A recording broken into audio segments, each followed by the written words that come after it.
Okay, right about pivot is what we're going to do today. For your handling, it's really important that you keep your feet underneath your hips and that you look where you're going, all right? So basically it's a 3-step turn. My left foot, right, remember, weight shift. Dogs got to understand weight shift and reining in order to do this. Weight shift to your right, because that's the direction I'm going. Left foot comes in front of right foot. Right foot then pivots, turns in the direction that I'm going, and looks where I'm going. And then I follow with the third foot. So let me do just reverse for you. All right, weight shift, all right, going in that direction. First step is like almost a T-step. As I pick up my right foot to turn and look where I'm going, so I'm going toward y'all, my toe points where I'm going, and I look where I'm going to make sure that my toe is pointed in the right direction, and then I complete my turn. All right, so I'm going to do it 2 more times. Foot, foot, look where I'm going, complete. All right, foot, foot, look where I'm going, complete. Okay, and so let me go grab a dog and we will demo this. By the way, make sure that you watch to the end of the video because I have a new training tip for you at the end of each video from now on. So, and make sure that you like and subscribe.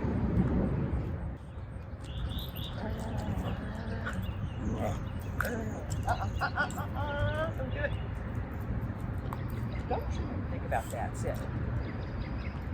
Sit. Good boy. Weight shift, rein. Good boy. I want him to start moving and I want him to acknowledge the little teeny tiny weight shift. Okay? I try to avoid doing excessive shoulder motion. Sometimes inadvertently that you do because it's habit.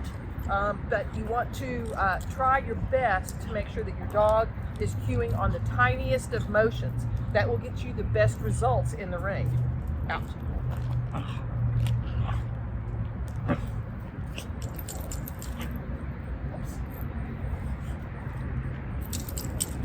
Sit. Good boy. So once I have that, I'm going to start rewarding the actual turn. Yes, good boy. So I just rewarded off the first step on that one.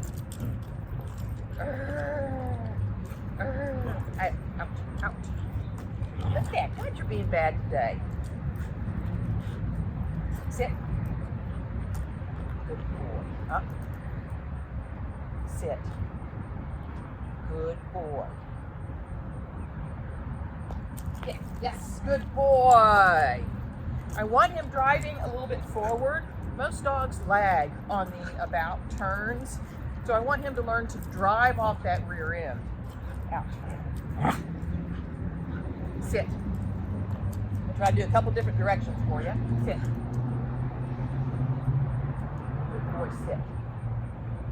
And because he's a little bit antsy today, because it's nice and cool and he's ready to go, I'm going to let him sit for a minute before I start my turn.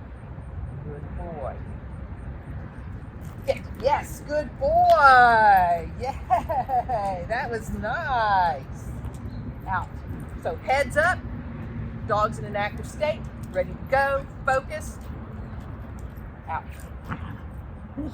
Sit. And remember, I don't have to line him up every time. I can say sit and then move into his heel position. Good boy.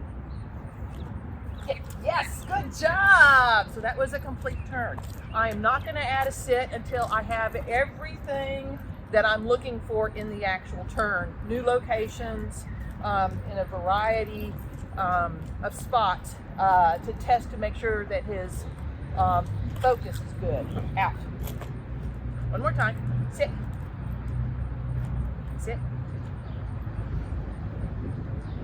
Good boy. Yes, good boy. Very nice. So, there is your right about turn pivot. Remember, I teach pivots separately before I ever put them into my actual heeling. So since I am starting to progress more into healing, I'm going to start eventually, pretty soon, start adding sequencing skills in my healing. Out. Good boy. Yeah.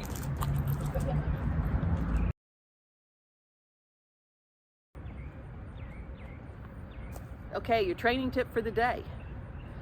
Make sure that you're making a habit out of all your focus, skills, exercises, transitions, and everything else. You notice that every time I get Poe out of his crate, I immediately engage. I make sure he's engaging the entire time. I'm making sure he's focused the entire time. I get my toys, my treats, everything out before I ever get him out.